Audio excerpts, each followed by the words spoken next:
ഞാൻ കൽപ്പറ്റയിൽ നിന്നും തൃശ്ശൂർക്കുള്ള യാത്രയിലാണ്. KSRTCയുടെ ഒരു ടൗൺ ടു ടൗൺ ബസ്. അത് നാടുകാണി ചുരം വഴി തൃശ്ശൂർക്ക് പോകുന്ന ബസ്സിലാണ് ഈ യാത്ര തിരിച്ച് ഞാൻ പോകാമെന്ന് വെച്ചത്. കാരണം എന്താണെന്ന് വെച്ചാൽ ഇന്ന് ശരിക്കും ക്രിസ്മസിൻ്റെ അവധി കഴിയുന്ന ദിവസങ്ങളാണ്. അപ്പോൾ ഞാനിങ്ങോട്ട് പോന്നപ്പോൾ തന്നെ ചുരത്തിൽ നല്ല രീതിയിലുള്ള തിരക്കുണ്ടായിരുന്നു. ഇപ്പോൾ ശരിക്കും അത് നല്ല ബ്ലോക്കിലേക്ക് എത്തിക്കാണെന്ന് എനിക്ക് തോന്നുന്നു. അപ്പോൾ അത് ഒഴിവാക്കുന്നതിനായിട്ട് ഞാൻ നാടുകാണി വഴി പോകാമെന്ന് തീരുമാനിച്ചു. മേപ്പാടി പോകുന്ന വഴിയിലാണ്.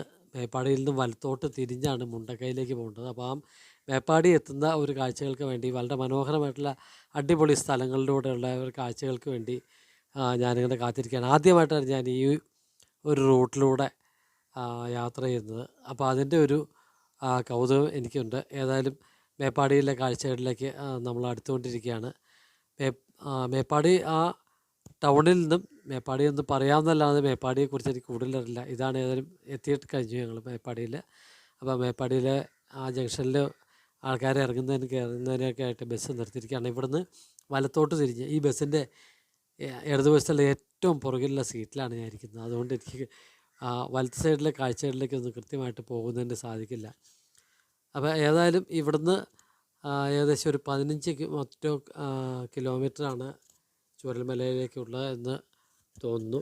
അപ്പോൾ ഏതായാലും ഞാൻ ചൂരൽമലയിലേക്ക് പോകാനായിട്ട് ബസ്സിൽ ഇടയ്ക്ക് മിക്കവാറും 1.5 മണിക്കൂറൊക്കെ ഇടവിട്ട ഗ്യാപ്പിൽ KSRTCയുടെ ബസ്സുകൾ പോകുന്നുണ്ട്. അപ്പോൾ ഞാനവിടെ ചോദിച്ചു കഴിഞ്ഞപ്പോൾ അവിടെ ഇരിക്കുന്ന സാറ് പറഞ്ഞത് അതിപ്പോൾ ഇപ്പോൾ പോയാൽ അങ്ങോട്ട് കടത്തി വിടുന്നില്ല. കാരണം അവിടെ ഉണ്ടായ സംഭവങ്ങളൊക്കെ നമുക്കറിയാമല്ലോ. വലിയൊരു ദുരന്തം കഴിഞ്ഞിട്ടിരിക്കുകയാണ്. അപ്പോൾ അവരതിൽ നിന്ന് ഒരു പക്ഷേ ഒരുപാട് പേര് നഷ്ടപ്പെടുകയും ഒക്കെ ചെയ്ത ഒരു സ്ഥലമാണ്. അപ്പോൾ അതുകൊണ്ട് അങ്ങോട്ട് ഇപ്പോൾ പോകുന്നതിൽ വലിയ കാര്യമില്ല എന്ന് പറഞ്ഞു. നമുക്ക് ജസ്റ്റ് ബസ് പോകുന്ന സ്ഥലം വരെ പോയിച്ച് തിരിച്ചു വരാൻ പറ്റുള്ളൂ എന്ന് പറഞ്ഞു. അപ്പോൾ ഏതായാലും ഞാനത് ഒഴിവാക്കി ചുരൽമലയിലേക്ക് പോകണ്ടെന്ന് വെച്ചു. അതുകൊണ്ടാണ് ഇപ്പം തന്നെ തിരിച്ച് പോരാമെന്ന് വെച്ചാൽ. കാരണം വൈകിട്ടാകുമ്പോഴത്തേക്കും നല്ല രീതിയിലുള്ള ബ്ലോക്ക് അനുഭവപ്പെടാൻ സാധ്യതയുണ്ട്. കഴിഞ്ഞ ശനിയാഴ്ച ഇതേപോലെ തന്നെ ഞാൻ പോകുന്ന സമയത്ത് നല്ല രീതിയിലുള്ള ബ്ലോക്ക് എനിക്ക് കിട്ടിയായിരുന്നു. പെരിന്തൽമണ്ണയിൽ നിന്നും ഏകദേശം 1.5 മണിക്കൂർ കൊണ്ട് അല്ലെങ്കിൽ 1.25 മണിക്കൂർ കൊണ്ട് തൃശ്ശൂർ എത്തേണ്ട ബസ് ശരിക്കും 2.25 മണിക്കൂറോളം എടുത്താണ് എത്തിയത്. കാരണം അത്രയ്ക്ക് തിരക്കായിരുന്നു ആ ഒരു റൂട്ടിൽ.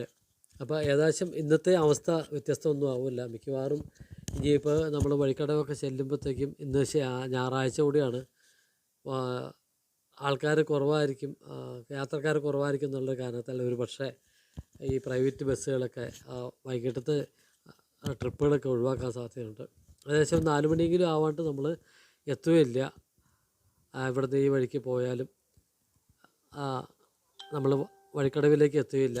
അപ്പോൾ അങ്ങനെയുള്ള കാര്യങ്ങളൊക്കെ ഉള്ളതുകൊണ്ട് ഞാൻ ഇച്ചിരി നേരത്തെ പോകുന്നു. ഏതായാലും ഒറ്റ ബസ്സിൽ തന്നെ, ഇപ്പോൾ KSRTCയുടെ ഒറ്റ ബസ്സിൽ തന്നെ ഏതായാലും കഷ്ടി എനിക്കൊരു സീറ്റ് കിട്ടി. അത് നല്ല രീതിയിലുള്ള സ്റ്റാൻഡിങ് ആണ് ഈ ബസ്സിൽ. ഈ പോകുന്ന വഴിക്ക് കാഴ്ചകൾ അതുപോലെ അതിമനോഹരങ്ങളാണ്. ഈ അധികവും തേയിലത്തോട്ടങ്ങളുടെ കാഴ്ചകളാണ്. ഇതിൻ്റെ ഇടയ്ക്കേടെ കാപ്പിത്തോട്ടങ്ങളും ഉണ്ട് കേട്ടോ. അതുപോലെ ആ തേയില ചെടികളുടെ ഇടയ്ക്ക് കൂടി ഓരോ വളർന്നു നിൽക്കുന്ന ചെറിയ രീതിയിലുള്ള കാറ്റാടി മരങ്ങളുടെ കാഴ്ചകളൊക്കെ നല്ല രസകരമായിട്ട്. ഇടയ്ക്ക് ഇതേപോലെയുള്ള കമുകിൻ തോട്ടങ്ങളുണ്ട്. പ്രത്യേകിച്ചും നമ്മുടെ മലബാർ ഏരിയയിലേക്ക് വരുമ്പോഴുള്ള കുറേ അതിശയകരമായിട്ടുള്ള കാഴ്ചകളാണ്. ഇങ്ങനെ വണ്ണം കുറഞ്ഞ് പൊങ്ങി നിൽക്കുന്ന അവിടെ ക്യാമറ തോട്ടങ്ങളുടെ കാഴ്ചകൾ. ഏതായാലും ആ ഒരു കാഴ്ചയിൽ നിന്ന് പോന്നിരിക്കുന്നു. അകലെയായിട്ടൊരു മലകൾ കാണാം. മിക്കവാറും ഇതേപോലെയൊക്കെ ഉള്ള സുന്ദരമായ മലനിരകളും ഒക്കെ ചേർന്നതായിരിക്കും ചൂരൽമല. ഏതായാലും നമുക്ക് അത് ഈ ദുരന്തത്തിന് മുമ്പൊന്നും ജസ്റ്റ് അവിടെ പോകുന്നതിനോ കാണുന്നതിനോ സാധിച്ചില്ല. അതിപ്പോൾ ആ കാര്യങ്ങളൊക്കെ നമുക്ക് തൽക്കാലം മറക്കാൻ. ഏതായാലും നമുക്ക് ഈ റൂട്ടിലെ ഒരു കാഴ്ചകളുടെ ആ ഒരു മനോഹാരിത കണ്ടുകൊണ്ട് അവിടെ നമ്മുടെ ഈ യാത്ര പൂർത്തിയാക്കാമെന്നാണ് ഞാൻ വിചാരിക്കുന്നത്. കാരണം നമ്മളിപ്പോൾ ആ ഒരു വഴിക്ക് പോകുന്നതിനെക്കുറിച്ച് തൽക്കാലം ചിന്തിക്കേണ്ട കാര്യമില്ല. പിന്നെ ഇതിൽ ഇത്രയും മനോഹരമായിട്ടുള്ള ഒരു കാഴ്ചകളുള്ളപ്പോൾ ഈ പറയുന്ന സ്ഥലത്തേക്ക് പോയെങ്കിൽ കുറേ കൂടെ നമുക്ക് കാഴ്ചകൾ കിട്ടിയേനെ. പക്ഷേ ഏതായാലും തൽക്കാലം അതൊക്കെ ഒഴിവാക്കി ഞാൻ ഈ ഒരു റൂട്ട് തന്നെ തിരഞ്ഞെടുക്കുകയാണ് ചെയ്തത്. ഏതായാലും ഈ ഒരു റൂട്ട് തിരഞ്ഞെടുത്തതിൽ യാതൊരു നഷ്ടവും എനിക്ക് പറ്റിയിട്ടില്ല. അതിമനോഹരമായിട്ടുള്ള വളരെ സുന്ദരമായിട്ടുള്ള സ്ഥലങ്ങളുടെ കാഴ്ചകൾ. ഇതുപോലെ നമ്മൾ ജസ്റ്റ് ഒന്ന് തമിഴ്നാട് ടച്ച് ചെയ്താണ് പോകുന്നത്. അപ്പോൾ തമിഴ്നാട്ടിലേക്ക് ഏകദേശം ഈ ഒരു 10-30 കിലോമീറ്റർ ഉണ്ടെന്നാണ് ഞാൻ കണ്ടക്ടറോട് ചോദിച്ചപ്പോൾ പറഞ്ഞത്. ഏതായാലും ഈ പ്രദേശങ്ങളിൽ നല്ല അടിപൊളിയായിട്ടുള്ള വീടുകളുടെ കാഴ്ചകളുണ്ട്. അതുപോലെ ആ ചെറിയ കുന്നുകളുടെ കാഴ്ചകൾ, അതേപോലെ ഒരു കാറ്റിലൊക്കെ ചെറിയൊരു ഇളം തണുപ്പ് നമുക്ക് അനുഭവപ്പെടുന്നുണ്ട്. കാര്യം ഇന്നൊരു നല്ല വെയിലുള്ള ദിവസമാണ്. ഉച്ചയ്ക്ക് സമയം ഏകദേശം 1:30-1:45 ആയിരിക്കുന്നു. ഇതൊക്കെയായിട്ടും നല്ല രീതിയിലുള്ള നല്ല തണുപ്പ് കാറ്റാണ് ശരിക്കും നമുക്ക് ഈ ബസ്സിലിരിക്കുമ്പോൾ കിട്ടുന്നത്. അതിൻ്റെ പ്രത്യേകത അറിയാമല്ലോ, ഇന്ന് ഡിസംബർ മാസത്തിൻ്റെ അവസാന ഞായറാഴ്ചയാണ്. അപ്പോൾ അതിൻ്റെ പ്രത്യേകിച്ചും തണുപ്പ് കാലവും കൂടിയാണ് എന്നുള്ളത് കൊണ്ട് തന്നെ നല്ല രീതിയിലുള്ള കാലാവസ്ഥ നമുക്ക് ഇപ്പോൾ ഒരു മിതോഷ്ണം എന്ന് പറഞ്ഞ രീതിയിലുള്ള കാലാവസ്ഥയാണ് ശരിക്കും നമ്മളിതിലെ പോകുമ്പോൾ ഉള്ള. നല്ല സൂര്യപ്രകാശം അടിക്കുന്ന കാഴ്ചകളുണ്ട്. അതേപോലെ തന്നെ അത്യാവശ്യം തണുപ്പുള്ള കാറ്റും. അങ്ങനെ ഈ കാഴ്ചകൾ കണ്ടുകൊണ്ടിരിക്കുമ്പോൾ തന്നെ നമുക്ക് മനസ്സിന് പ്രത്യേകമായിട്ടുള്ള ഒരു സുഖമാണ് ഉള്ളത്. എന്തോരം ഇങ്ങനെ നോക്കിയിരുന്നാലും. കാര്യം സാധാരണ നമ്മൾ ഈ 5-6 മണിക്കൂറുള്ള ഒരു യാത്രയിലൊക്കെ ആണെങ്കിൽ, ബസ് യാത്രയിലൊക്കെ ആണെങ്കിൽ ഇടയ്ക്ക് പതുക്കെ കണ്ണടച്ചൊന്ന് മയങ്ങുമായിരുന്നു. ഇത് അങ്ങനെയുള്ള ഒരു മയക്കോ അല്ലെങ്കിൽ ഒരു ഉറക്കം വരുമോ അങ്ങനെയുള്ള സംഭവങ്ങളൊന്നുമില്ല. കാരണം പ്രത്യേകിച്ച് ഈ തേയില ചെടികളുടെ കാഴ്ചകൾ കാണുമ്പോഴത്തേക്ക് എനിക്ക് വളരെ ഇഷ്ടമായിട്ടുള്ള കാര്യങ്ങൾ കൂടിയാണ്. അപ്പോൾ അതുകൊണ്ട് തന്നെ ഈ കാഴ്ചകൾ കണ്ടുകൊണ്ടിരിക്കുക. അതിൻ്റെ ഇടയ്ക്ക് നല്ല ഒരു തെറ്റില്ലാത്ത സ്പീഡിൽ തന്നെയാണ് ബസ് പോയിക്കൊണ്ടിരിക്കുന്നത്. കാരണം ഇന്ന് ഞാൻ പറഞ്ഞത് ശരിക്കും ബസ്സിൻ്റെ ഷെഡ്യൂൾ ടൈം 1:20 ഇവിടുന്ന് പുറപ്പെട്ടിട്ട് ഏകദേശം 7:20 ആകുമ്പോഴത്തേക്കും തൃശ്ശൂർ ചെല്ലുന്ന രീതിയിലാണ് ടൈം ക്രമീകരിക്കുന്നത്. പക്ഷേ ഇപ്പോൾ കണ്ടക്ടർ പറയുന്നത് ഏകദേശം ഒരു 9 മണിയായാൽ പോലും ഇന്ന് എത്താനുള്ള സാധ്യതയില്ല, അത്രയും വലിയ തിരക്കും ബ്ലോക്കുമായിരിക്കും എന്ന് അദ്ദേഹം ഇപ്പോഴേ പറയുന്നുണ്ട്. സ്ഥിരമായിട്ട് യാത്ര ചെയ്യുന്ന അല്ലെങ്കിൽ ഈ റൂട്ടിൽ പോകുന്ന ഒരാൾക്ക് ആ കാര്യങ്ങളെക്കുറിച്ചൊക്കെ കൃത്യമായിട്ടുള്ള ഗ്രാഹ്യം ഉണ്ടാവും. ഇപ്പോൾ മേപ്പാടി കഴിഞ്ഞ് വേറെ ഏതോ ഒരു ചെറിയ ടൗണിലേക്ക് കൊണ്ട് എത്തിയിരിക്കുന്നു. അപ്പോൾ ഈ ടൗണിൻ്റെ ഈ ഒരു സ്ഥലത്ത് ആ സ്ഥലങ്ങളെക്കുറിച്ചുള്ള ഏത് സ്ഥലമൊന്നും പ്രത്യേകിച്ച് എനിക്കറിയില്ല. ഏതായാലും അവിടെ ജസ്റ്റ് ഒന്ന് ബസ് സ്ലോ ചെയ്യുക മാത്രമേ ഉണ്ടായുള്ളൂ എന്ന് എനിക്ക് തോന്നുന്നു. 1-2 ആൾക്കാർ ഇറങ്ങി, പക്ഷേ അതിൽ ഒരു 5-6 പേര് കയറുകയും ചെയ്തു. മിക്കവാറും ആൾക്കാരൊക്കെ അവരുടെ ബന്ധുവീടുകളിലൊക്കെ പോയിച്ച് ഒരാഴ്ചത്തെയൊക്കെ അവിടെ ടൂറൊക്കെ കഴിഞ്ഞിട്ട് തിരിച്ചു പോകുന്ന ദിവസങ്ങളും കൂടിയാവും ഈ ഒരു ദിവസം എന്ന് പറഞ്ഞാൽ. പ്രത്യേകിച്ചും ക്രിസ്മസ് ആയിരുന്ന ആ ആഴ്ച കഴിഞ്ഞ് വരുന്ന അതേപോലെ തന്നെ അവധി കഴിഞ്ഞ് വരുന്ന ദിവസങ്ങളിലേക്കാണ് നമ്മൾ ഈ യാത്ര. അപ്പോൾ അതുകൊണ്ട് തന്നെ ആൾക്കാർ നല്ല രീതിയിലുള്ള യാത്രക്കാരുണ്ടാവും. ഇപ്പോൾ തന്നെ ബസ്സിൽ ഒരു 10-20-30 പേരോളം നിൽക്കുന്നുണ്ട്. ആ ഒരു രീതിയിലാണ്. ഞാൻ ആ കാഴ്ചയിലേക്ക് പോയില്ല എന്ന് മാത്രമേ ഉള്ളൂ. ഏതായാലും ഇങ്ങനെ അതിമനോഹരമായിട്ടുള്ള ഈ കാഴ്ചകളൊക്കെ കണ്ടുകൊണ്ട്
അപ്പോൾ നമ്മൾ നാടുകാണിയിലേക്ക് എത്താറായിരിക്കുന്നു. ഇനി ഏകദേശം ഒരു 4-5 കിലോമീറ്റർ കഴിയുമ്പോഴത്തേക്കും നമ്മൾ നാടുകാണിയിലൂടെ കാഴ്ചകളിലേക്ക് വന്നു തുടങ്ങും.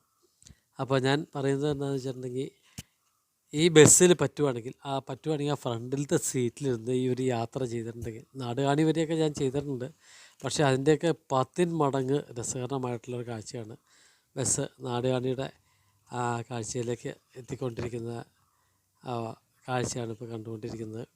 ഇതിൻ്റെ പുറകിലുള്ള ആ ഒരു അറ്റ്മോസ്ഫിയർ നമ്മൾ കണ്ടിട്ടുണ്ടെങ്കിൽ വളരെ രസകരമായിട്ടുള്ള, നമ്മൾ കൊതിച്ചു പോകുന്ന പ്രകൃതി ഭംഗി, ശരിക്കും എത്ര മനോഹരമായിട്ടുള്ള ഒരു കാഴ്ചകളെന്തൊക്കെ. നാടുകാണി എത്തിയിട്ടില്ല എന്ന് എനിക്ക് തോന്നുന്നു. ഞാൻ ഈ പറഞ്ഞ പോലെ സ്ഥലങ്ങൾ ഏതൊക്കെയാണെന്ന് കൃത്യമായിട്ട് എനിക്കങ്ങ് അറിയില്ല. ഏതായാലും നാടുകാണിയുടെ കുറേ കാഴ്ചകളിലേക്ക് നമ്മൾ താമസിയാതെ എത്തും.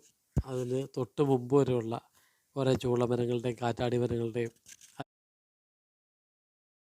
ഒക്കെ കാഴ്ചകൾ വളരെ രസകരമാണ്. അപ്പോൾ നമ്മൾ എത്തിയിരിക്കുകയാണ്, നാടുകാണിയിലേക്ക് എത്തിക്കൊണ്ടിരിക്കുകയാണ്. അപ്പോൾ ഈ ഒരു വീഡിയോ തൽക്കാലം അവസാനിപ്പിക്കാൻ സമയമായിരിക്കുന്നു.